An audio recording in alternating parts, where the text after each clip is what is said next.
मैं आया हूँ हड़प्पा सभ्यता। मैं आपको दिखाऊंगा कि यहाँ के लोग कैसे रहते थे, यहाँ के बाजार कैसे होते हैं और यहाँ के लोग कैसे काम करते थे। तो वीडियो को पूरा देखें और चैनल को सब्सक्राइब कर लीजिए। इतिहास की किताबें अक्सर हमें यह सिखाती हैं कि इंसान ने गुफाओं से निकलकर धीरे धीरे बस्तियां बसाईं, फिर गांव बने और हजारों सालों की मेहनत के बाद कहीं जाकर शहरों का निर्माण हुआ। हमें लगता है कि आधुनिक तकनीक, ड्रेनेज सिस्टम, पक्की ईंटों के घर और ग्रिड सिस्टम वाले शहर आधुनिक युग की देन है। लेकिन क्या हो अगर मैं आपसे कहूं कि आज से लगभग 5000 साल पहले, जब दुनिया के ज्यादातर हिस्सों में इंसान जानवरों की तरह जंगलों में भटक रहा था, तब हमारे भारतीय उपमहाद्वीप में एक ऐसी सभ्यता मौजूद थी जो आज के कई स्मार्ट शहरों से भी ज्यादा एडवांस थी। एक ऐसी सभ्यता जिसने दुनिया के पहले फ्लश वाले टॉयलेट्स बनाए। एक ऐसी सभ्यता जिसके पास कोई बड़ी सेना या हथियार नहीं थे, फिर भी उन्होंने एक विशाल साम्राज्य खड़ा किया। और सबसे बड़ी हैरानी की बात, यह पूरी की पूरी सभ्यता अचानक से एक दिन रहस्यमयी तरीके से धरती के नीचे दफन हो गई। आज के इस एपिसोड में हम इतिहास के पन्नों से धूल हटाकर एक ऐसी दुनिया में चलेंगे जिसे हम सिंधु घाटी सभ्यता के नाम से जानते हैं। तैयार हो जाइए एक टाइम ट्रेवल के लिए। दोस्तों, इस महान सभ्यता की खोज की कहानी किसी हॉलीवुड सस्पेंस थ्रिलर से कम नहीं है। कहानी शुरू होती है साल 1856 में। भारत पर अंग्रेजों का राज्य था और वो अपने व्यापार को बढ़ाने के लिए लाहौर से कराची के बीच एक रेलवे लाइन बिछाने का काम कर रहे थे। इस काम की जिम्मेदारी दो ब्रिटिश इंजीनियर भाइयों जॉन ब्रंटन और विलियम ब्रंटन को दी गई थी। रेलवे ट्रैक बिछाने के लिए उन्हें पटरियों के नीचे डालने के लिए मजबूत पत्थरों की बहुत ज्यादा जरूरत थी। आसपास कोई पहाड़ नहीं था और पत्थर बाहर से मंगाना बहुत महंगा पड़ रहा था। तभी आसपास के गांव वालों ने ब्रंटन भाइयों को बताया कि पास ही में एक पुराना खंडहर है जहां से उन्हें पकी हुई मिट्टी की ईंटें मिल सकती हैं। अंग्रेज इंजीनियरों ने जब उस जगह की खुदाई करवाई तो उनकी आंखें फटी की फटी रह गईं। जमीन के नीचे से लाखों की तादाद में पकी हुई एक ही साइज की मजबूत ईंटें निकल रही थीं। अंग्रेजों ने बिना कुछ सोचे समझे उन ईंटों का इस्तेमाल अपनी 150 किलोमीटर लंबी रेलवे लाइन बिछाने में कर लिया। उन्हें इस बात का जरा भी अंदाजा नहीं था कि उन्होंने अनजाने में दुनिया की सबसे प्राचीन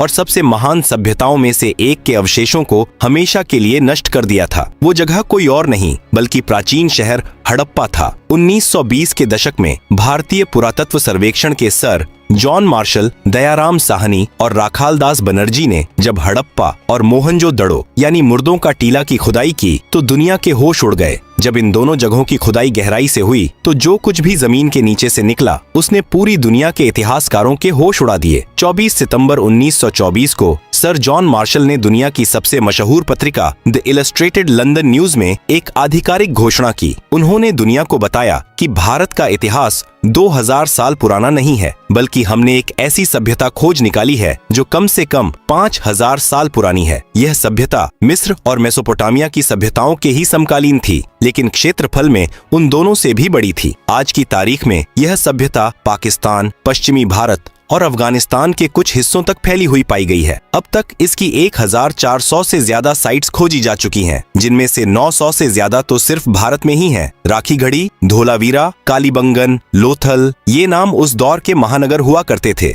लेकिन दोस्तों, सिंधु घाटी सभ्यता का सबसे बड़ा रहस्य उसका पुराना होना नहीं है। सबसे ज्यादा दिमाग घुमा देने वाली बात यह थी कि 5000 साल पहले इन लोगों ने जो शहर बनाए थे उनका डिजाइन और उनकी इंजीनियरिंग इतनी आधुनिक थी जिसे देखकर आज के सिविल इंजीनियर्स भी दांतों तले उंगली दबा लेते हैं। आखिर कैसा था उन लोगों का रहन सहन? उनके शहरों में ऐसा क्या था जो आज के भारत के कई शहरों में भी ठीक से नहीं मिलता? आपके सामने एक ऐसा शहर है जिसे ग्रिड सिस्टम पर बसाया गया है, यानी शहर की मुख्य सड़कें बिल्कुल सीधी हैं और एक दूसरे को एकदम 90 डिग्री पर काटती है। बिल्कुल आज के न्यूयॉर्क या भारत के चंडीगढ़ शहर की तरह हवा के बहाव को ध्यान में रखकर गलियां ऐसे बनाई गई हैं कि शहर अपने आप साफ हो जाए। इसे कहते हैं असली स्मार्ट सिटी। दोस्तों, सिंधु घाटी सभ्यता की सबसे हैरान करने वाली बात थी उनका अर्बन प्लानिंग यानी शहरीकरण। उस दौर में मिस्र और मेसोपोटामिया जैसी सभ्यताएं भी मौजूद थीं, लेकिन वो लोग ज्यादातर धूप में सुखाई गई कच्ची ईंटों का इस्तेमाल करते थे। इसके उलट हड़प्पा और मोहनजोदड़ो के लोगों ने भट्टियों में पकी हुई मजबूत पक्की ईंटों का इस्तेमाल किया। और सबसे बड़ा चमत्कार सुनिए, आप इस सभ्यता के किसी भी शहर में चले जाइए, चाहे वो गुजरात का लोथल हो या पाकिस्तान का हड़प्पा, आपको हर जगह ईंटों का साइज बिल्कुल एक जैसा मिलेगा। उनकी लंबाई, चौड़ाई और मोटाई का अनुपात हमेशा 4:2:1 ही होता था। सोचिए, 5000 साल पहले जब न कोई इंच टेप था, न कोई स्टैंडर्डाइजेशन ब्यूरो, तब लाखों किलोमीटर में फैली एक सभ्यता एक ही साइज की ईंटें कैसे बना रही थी? यह आज भी एक बड़ा रहस्य है। लेकिन जिस चीज ने दुनिया भर के वैज्ञानिकों को सबसे ज्यादा चौंकाया वो था इनका सैनिटेशन और ड्रेनेज सिस्टम। आज 21वीं सदी में भी दुनिया के कई देशों में खुले में शौच की समस्या है, लेकिन आपको जानकर हैरानी होगी कि हड़प्पा सभ्यता के लगभग हर घर में अपना एक प्राइवेट बाथरूम और फ्लश वाला टॉयलेट हुआ करता था। जी हाँ, आपने बिल्कुल सही सुना। उनके टॉयलेट्स सीधे जमीन के नीचे बनी नालियों से जुड़े होते थे। लोग पानी डालकर उसे फ्लश करते थे और सारा कचरा कवर्ड नालियों के जरिए शहर के बाहर बड़े गड्ढों में चला जाता था। सड़कों के किनारे पक्की ईंटों से ढकी हुई नालियां बनी थीं और कमाल की बात यह है कि इन नालियों में थोड़ी थोड़ी दूरी पर मैनहोल्स यानी इंस्पेक्शन चैम्बर्स भी बनाए गए थे, ताकि जरूरत पड़ने पर सफाई कर्मचारी ढक्कन हटाकर कचरा निकाल सकें। कूड़ा फेंकने के लिए सड़कों पर डस्टबिन भी रखे जाते थे। साफ सफाई को लेकर उनका जुनून किसी भी आधुनिक समाज से कहीं ज्यादा था। मोहनजोदड़ो में खुदाई के दौरान एक और अद्भुत इमारत मिली, जिसे आज हम द ग्रेट बाथ कहते हैं। यह एक विशाल स्विमिंग पूल जैसा था जो लगभग 900 स्क्वायर फीट में फैला था। इसके पानी को लीक होने से बचाने के लिए ईंटों के ऊपर डामर या नेचुरल टार की एक वाटरप्रूफ लेयर चढ़ाई गई थी। इसमें पानी भरने के लिए पास ही एक बड़ा कुआं था और गंदा पानी निकालने के लिए एक अलग ड्रेनेज पाइप। आसपास कपड़े बदलने के लिए कमरे भी बने हुए थे। कई इतिहासकारों का मानना है कि इसका इस्तेमाल धार्मिक अनुष्ठानों या पवित्र स्नान के लिए किया जाता होगा। अब एक और बहुत बड़ा फर्क समझिए। जब आप प्राचीन मिस्र के बारे में पढ़ते हैं तो आपको बड़े बड़े पिरामिड, राजाओं के विशाल महल और खजाने देखने को मिलते हैं। वहाँ का पूरा समाज एक इंसान की शान और शौकत दिखाने में अपनी जिंदगी खपा देता था। लेकिन सिंधु घाटी सभ्यता में हमें ऐसा कोई भी बड़ा महल, कोई भी विशाल मंदिर या किसी राजा की कब्र नहीं मिली। ऐसा लगता है जैसे इस समाज में कोई एक क्रूर तानाशाह था ही नहीं। इस सभ्यता ने अपना पैसा और अपनी तकनीक बड़े बड़े पिरामिड बनाने में नहीं, बल्कि आम जनता की भलाई, पक्की सड़कें, साफ पानी और शानदार ड्रेनेज सिस्टम बनाने में खर्च की। यह एक बेहद शांतिपूर्ण और समानता पर आधारित समाज था। लेकिन दोस्तों, यहाँ एक बहुत बड़ा सवाल खड़ा होता है। अगर इनके पास कोई राजा नहीं था, कोई खूंखार सेना नहीं थी, कोई हथियार नहीं थे, तो ये लोग इतने विशाल साम्राज्य को सदियों तक बिना किसी झगड़े के कैसे चलाते रहे? और सबसे बड़ी बात, खुदाई में जो रहस्यमयी सील और लिपि मिली है, उस पर बने उन अजीबोगरीब जानवरों और प्रतीकों का मतलब क्या है? दोस्तों, किसी भी सभ्यता के राज गहराई से जानने हो तो उसकी भाषा और लिपि को समझना सबसे जरूरी होता है। सिंधु घाटी सभ्यता की खुदाई में आर्कियोलॉजिस्ट्स को पत्थरों की बनी हजारों छोटी छोटी मोहरें मिली। ये मोहरें मुश्किल से 2.5 से 5 सेंटीमीटर की होती थीं। इनके ऊपर कुछ अजीबोगरीब आकृतियां बनी थीं और नीचे किसी न किसी जानवर की तस्वीर उकेरी गई थी, जैसे हाथी, बाघ, गैंडा या फिर एक ऐसा रहस्यमयी जानवर जो असली दुनिया में होता ही नहीं, जिसे हम यूनिकॉर्न कहते हैं। इन मोहरों पर जो लिखावट है उसे आज तक दुनिया का कोई भी सुपर कंप्यूटर या वैज्ञानिक डिकोड नहीं कर पाया है। 1920 से लेकर आज तक इसे पढ़ने के 100 से ज्यादा नाकाम प्रयास हो चुके हैं। प्राचीन मिस्र की तरह हमें यहाँ कोई ऐसा पत्थर नहीं मिला जिस पर 2 भाषाएं लिखी हों, जिससे इस लिपि को डिकोड किया जा सके। हालांकि इतने सालों की रिसर्च से हम कुछ बातें जरूर जान पाए हैं। पहली बात, हम जैसे हिंदी बाएं से दाएं लिखते हैं, वैसे ये लोग नहीं लिखते थे। सिंधु घाटी के लोग दाएं से बाएं लिखते थे, बिल्कुल आज की अरबी या उर्दू भाषा की तरह। यह हमें कैसे पता चला? क्योंकि जब आप इन सील्स को ध्यान से देखेंगे तो दाईं तरफ अक्षरों के बीच अच्छी खासी जगह है, लेकिन बाईं तरफ आते आते अक्षर एक दूसरे में सिकुड़ गए हैं। बिल्कुल वैसे ही जैसे हमारी कॉपी का पेज खत्म होने वाला होता है तो हम शब्दों को चिपका चिपका कर लिख देते हैं। दूसरी बात, इनकी लिपि में कुल मिलाकर 400 से ज्यादा अलग अलग चिन्ह पाए गए हैं। इसका मतलब है कि यह कोई वर्णमाला जैसी भाषा नहीं थी जिसमें 26 अक्षर हों, बल्कि यह एक ऐसी लिपि थी जहां एक पूरा प्रतीक किसी एक शब्द या एक आवाज को दर्शाता था। अब सवाल यह है कि अगर वहां कोई राजा नहीं था, कोई सेना नहीं थी, तो यह समाज चलता कैसे था? इसका जवाब है व्यापार। सिंधु घाटी के लोग जन्मजात व्यापारी थे। ये जो मोहरें हमें मिली हैं, ये असल में उनका ट्रेडमार्क या ठप्पा हुआ करती थी।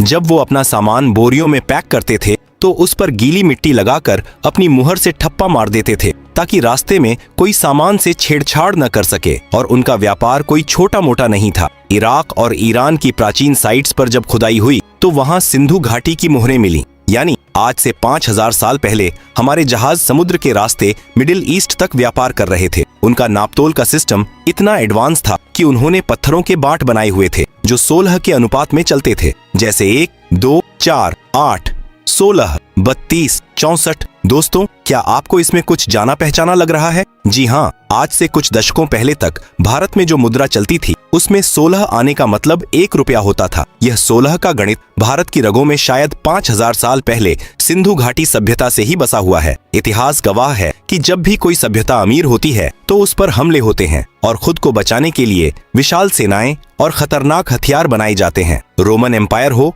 या इजिप्ट, हर जगह युद्ध के निशान मिलते हैं। लेकिन सिंधु घाटी सभ्यता पूरी मानव जाति के इतिहास में एक अनोखा अपवाद है। खुदाई में वहां से युद्ध का कोई भी बड़ा हथियार जैसे लंबी तलवारें, ढाल या कवच नहीं मिला है। वहां बस खेती और शिकार के साधारण औजार मिले हैं। इतिहासकारों का मानना है कि इसके 2 कारण थे। एक तो प्राकृतिक सुरक्षा और दूसरा संसाधनों की प्रचुरता। जब सबके पास खाने पीने और रहने को भरपूर है तो कोई लड़ाई क्यों करेगा? यह इतिहास की शायद सबसे शांतिपूर्ण सभ्यता थी। भले ही वहां कोई मंदिर नहीं था, लेकिन उनकी अपनी धार्मिक मान्यताएं जरूर थीं। खुदाई में एक बेहद खास मुहर मिली है जिसे सील 420 कहा जाता है। इस पर सींगों वाला एक मुकुट पहने हुए एक व्यक्ति योग मुद्रा में बैठा है। उसके चारों तरफ हाथी, बाघ, गैंडा और भैंसा जैसे जानवर हैं। सर जॉन मार्शल ने जब इसे देखा तो उन्होंने इसे प्रोटोशिवा या पशुपतिनाथ का नाम दिया। पशुपति यानी पशुओं के देवता, जो कि हिंदू धर्म में भगवान शिव का ही एक रूप माने जाते हैं। हालांकि कुछ पश्चिमी इतिहासकार इस पर बहस करते हैं, लेकिन इस बात से इनकार नहीं किया जा सकता कि भारतीय संस्कृति की बहुत सी जड़ें इसी सभ्यता से जुड़ी हैं। दोस्तों, एक ऐसी सभ्यता जो इतनी ज्यादा एडवांस थी, जिसके पास पक्के घर, फ्लश टॉयलेट्स, शानदार ड्रेनेज सिस्टम और इंटरनेशनल व्यापार था, जो बिना किसी युद्ध और मार काट के हजारों सालों तक शांति से फली फूली। आखिर उस सभ्यता को किसकी नजर लग गई? क्यों एक दिन अचानक ये आलीशान शहर वीरान हो गए? क्या कोई भयानक बीमारी आई थी? क्या जलवायु परिवर्तन ने सब कुछ तबाह कर दिया, या फिर किसी ने बाहर से हमला किया था? दोस्तों, कहानी के इस अंतिम पड़ाव में आपका स्वागत है। इतिहास का एक कड़वा सच है, जो भी चीज अपने चरम पर पहुंचती है उसका पतन भी जरूर होता है। रोमन एम्पायर से लेकर माया सभ्यता तक सब मिट गए, लेकिन सिंधु घाटी सभ्यता का पतन इतिहास के सबसे बड़े और खौफनाक रहस्यों में से एक है। साल 1900 ईसा पूर्व के आसपास कुछ ऐसा हुआ जिसने इस महान सभ्यता की नींव हिलाकर रख दी। आर्कियोलॉजिकल सबूत बताते हैं कि अचानक से इन शहरों का प्रशासन पूरी तरह से ढह गया। जिन सड़कों पर कभी तिनका नहीं मिलता था, वहां कूड़े के ढेर लगने लगे, ड्रेनेज सिस्टम ब्लॉक हो गए और गंदा पानी सड़कों पर बहने लगा। जिस ग्रेट बाथ को पवित्र माना जाता था, लोग उसी में कचरा फेंकने लगे। ईंटों का वो 4:2:1 का परफेक्ट रेशियो गायब हो गया और लोग टेढ़ी मेढ़ी कच्ची ईंटों से जैसे तैसे घर बनाने लगे। आखिर एक स्मार्ट सिटी रातों रात एक झुग्गी झोपड़ी वाले इलाके में कैसे तब्दील होने लगी? इसके पीछे इतिहासकार और वैज्ञानिक मुख्य रूप से 3 या 4 बड़ी वजहें मानते हैं। पहली और सबसे मजबूत थ्योरी है नदियों का सूखना। सिंधु घाटी सभ्यता पूरी तरह से पानी पर निर्भर थी। आज हम जिसे सरस्वती नदी कहते हैं, उसके किनारे इस सभ्यता के सबसे ज्यादा शहर बसे हुए थे। वैज्ञानिकों का मानना है कि जमीन के नीचे टेक्टोनिक प्लेट्स खिसकने की वजह से भयानक भूकंप आए। इन भूकंपों ने नदियों का रास्ता मोड़ दिया। कुछ नदियां सिंधु नदी में मिल गईं और कुछ यमुना में। सरस्वती नदी पूरी तरह सूख गई। बिना पानी के खेती बर्बाद हो गई और लोगों को मजबूरन अपने ये आलीशान शहर खाली करने पड़े। दूसरी थ्योरी है पर्यावरण का विनाश। याद कीजिए, मैंने आपको बताया था कि ये लोग पक्की ईंटों का इस्तेमाल करते थे। लाखों घरों को बनाने के लिए करोड़ों ईंटें पकाई गईं और उन ईंटों को पकाने के लिए आग चाहिए थी, जिसके लिए उन्होंने अपने आसपास के जंगलों को बेतहाशा काटा। पेड़ों के कटने से बारिश कम हो गई, जमीन बंजर हो गई और उस इलाके का पूरा इकोसिस्टम ही तबाह हो गया। तीसरी थ्योरी भयंकर महामारियां। दोस्तों, घनी आबादी वाले शहरों का एक बड़ा नुकसान यह होता है कि वहां बीमारियां बहुत तेजी से फैलती हैं। आर्कियोलॉजिस्ट्स को हड़प्पा और मोहनजोदड़ो से जो कंकाल मिले हैं, जब उनका मेडिकल टेस्ट किया गया तो उनमें कुष्ठ रोग, टीबी और मलेरिया जैसी खतरनाक बीमारियों के लक्षण मिले। हो सकता है कि किसी बड़ी महामारी ने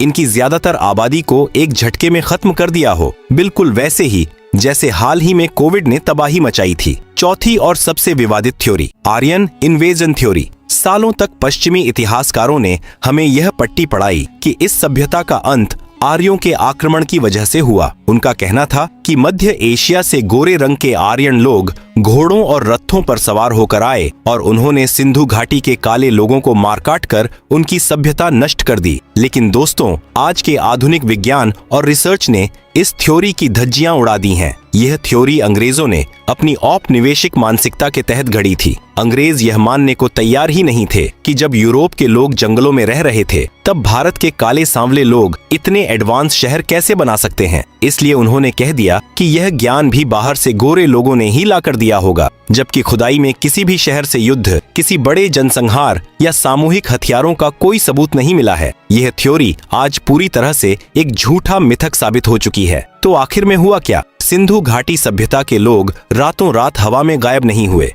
जब नदियां सूखीं और शहर रहने लायक नहीं बचे, तो ये लोग पूर्व की तरफ यानी गंगा और यमुना के उपजाऊ मैदानों की तरफ पलायन कर गए। वहां जाकर उन्होंने कोई बड़े शहर नहीं बनाए, बल्कि वापस गांवों में बस गए। लेकिन वो अपना ज्ञान, अपनी संस्कृति, अपने नापतोल के तरीके, अपनी योग मुद्राएं और अपनी कृषि तकनीक अपने साथ ले गए। आज भी भारत के कई गांवों में बैलगाड़ी का जो डिजाइन इस्तेमाल होता है, वो हूबहू सिंधु घाटी के खिलौनों जैसा है। उनके घरों का आंगन और कुएं आज भी हमारे भारतीय घरों के वास्तुशास्त्र में नजर आते हैं। तो दोस्तों, सिंधु घाटी सभ्यता खत्म नहीं हुई थी, उसने बस अपना रूप बदल लिया था। वो सभ्यता आज भी हम भारतीयों के खून में, हमारी आदतों में और हमारी रगों में दौड़ रही है। यह सिर्फ एक प्राचीन खंडहर की कहानी नहीं है, बल्कि यह हमारे गर्व की कहानी है। अगर आपको भारत के इस गौरवशाली इतिहास को जानकर रोमांच महसूस हुआ हो, तो इस वीडियो को अपने दोस्तों और परिवार के साथ शेयर जरूर करें, ताकि हर भारतीय को अपनी जड़ों का पता चल सके। आपको इन चारों थ्योरीज में से